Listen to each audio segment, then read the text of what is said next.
दोस्तों, कैसे हैं आप सब। आज की हमारी कहानी है अनुभव। आज सुबह से ही घर में बहुत रौनक थी। दोनों भाभियां, बड़ी भाभी सुमन और छोटी भाभी लतिका, जिन्हें रसोई में एक टाइम का खाना बनाने में भी आफत आती थी, वो आज खुशी खुशी रसोई के कमान संभाले हुए थी और तरह तरह के नाश्ते पकवान बनाने में पूरे जोर शोर से जुटी थी। वहीं मेरे दोनों भाई अजय और विजय बैठक को बड़े सलीके से सजाने में लगे थे। वैसे घर में कोई खुशी की बात नहीं थी, बल्कि आज वकील साहब आने वाले थे पिताजी की वसीयत पढ़ने के लिए, दोनों भाइयों को उनका हिस्सा देने। वकील साहब के खाने की बहुत चिंता थी सभी को, पर मेरे माँ शांति देवी, उनकी किसी को फिक्र नहीं थी। बाबूजी को गुजरे आज पूरे 6 महीने हो गए थे और इन 6 महीनों में माँ ने बहुत कुछ गहराई से महसूस कर लिया था, देख लिया था, जिसे संभवतः शब्दों में बयां करना मुश्किल था। समय के साथ अपनों के बदलते रंग ढंग ने माँ को बहुत चोट पहुंचाई थी, परंतु चुप रहने के सिवा उनके पास कोई और रास्ता भी तो नहीं था।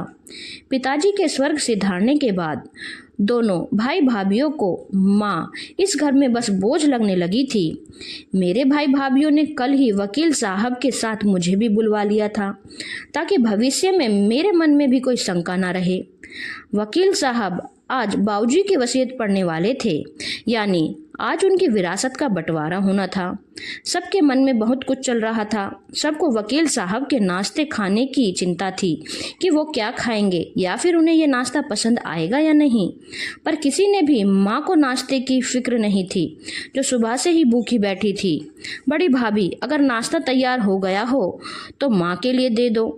दीदी, मेरे हाथ गंदे हैं, आप छोटी से कह दो, कहकर बड़ी सफाई से बड़ी भाभी ने अपना पल्ला झाड़ लिया।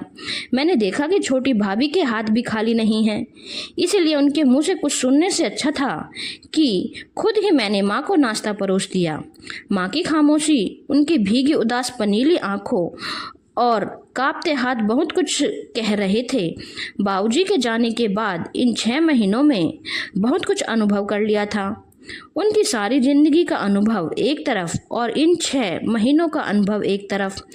खैर, तय समय पर वकील साहब आए और उनका स्वागत भी खूब जोर शोर से हुआ। वकील साहब वकील कम पिताजी के दोस्त ज्यादा थे।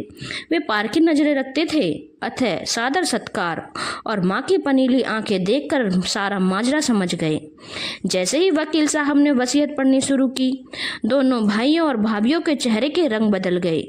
दोनों भाई पिताजी की अपार संपत्ति के आधे आधे वारिस होने का सपना देख रहे थे, किंतु हुआ उल्टा।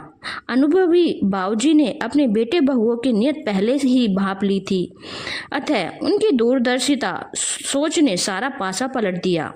बाबूजी की सारी संपत्ति माँ के नाम देख दोनों भाइयों के पैर तले जमीन खिसक गई। भाइयों ने सोचा था संपत्ति मिलने के बाद माँ को एक अच्छे उम्दा वृद्ध आश्रम में छोड़ आएंगे, पर यहाँ तो कहानी बदल गई। सब कुछ उलट पलट हो गया।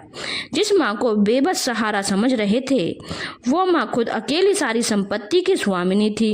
ईश्वर की कृपा से बाबूजी की संपत्ति वैभव में कोई कमी नहीं थी। घर, फैक्ट्री, दुकान और बैंक बैलेंस सब कुछ अब माँ के नाम था और भविष्य में भी माँ के बाद अर्थात उनकी मृत्यु के बाद समस्त संपत्ति के 3 बराबर हिस्से थे। एक दोनों भाइयों का और एक हिस्सा मेरा, यानी उनकी बेटी का। मेरा हिस्सा सुनकर दोनों भाई भाभियों के चेहरे पर गुस्से, आश्चर्य और अफसोस के मिले जुले भाव आ रहे थे। क्या सोचा था और क्या हो गया, चारों यही सोच रहे थे। अब तो घर भी माँ के नाम था। कहाँ माँ को बेघर करने की सोच रहे थे और कहाँ खुद बेघर होने की नौबत आ गई। मैंने ये वसीयत कोर्ट में भी रजिस्टर करवा रखी है। और हाँ, एक बात और, वसीयत के हिसाब से अगर भाभी यानी शांति देवी अगर आगे अपनी संपत्ति अपने बच्चों में न बांटना चाहे, तो ये उनकी इच्छा पर निर्भर करता है कि वे उस संपत्ति का क्या करना चाहती हैं, किसको देना चाहती हैं। इस बात में उन पर भी किसी प्रकार का दबाव नहीं होगा, अन्यथा सारी संपत्ति चैरिटी में चली जाएगी। अगर किसी को भी इस विषय में कुछ पूछना हो तो पूछ ले, भाभी आपको या फिर बच्चों को। वकील साहब ने पूछा। जी नहीं, बस चारों के मुख से बड़ी मुश्किल से ये 2 शब्द ही निकले। वाह बाबूजी वाह, क्या नहले पर दहला मारा है? अच्छा सबक सिखाया आपने। शायद आप अपने बेटों की नीयत पहले ही देख समझ चुके थे। जिस रोग का नासूर बनने का डर था, आपने उस रोग को ही खत्म कर दिया। इसे कहते हैं दूरदर्शिता। चारों के चेहरे देख मैं मन ही मन बाबूजी को धन्यवाद दे रही थी। उनमें से कोई भी कुछ भी कहने सुनने की हालत में नहीं था। वकील साहब चले गए, पर माँ को आत्मसम्मान, इज्जत और खुशी से रहने की चाबी भी दे गए थे। माँ के चेहरे पर संतोष और खुशी थी, जिसे देख मैं संतुष्ट हुई। दोनों भाई भाभी कुछ भी कहने की स्थिति में नहीं थे। शायद इसलिए हम समय और अनुभव को बलवान कहते हैं। धन्यवाद दोस्तों। अगर आपको कहानी अच्छी लगी हो तो चैनल को लाइक, शेयर और सब्सक्राइब करना ना भूलें।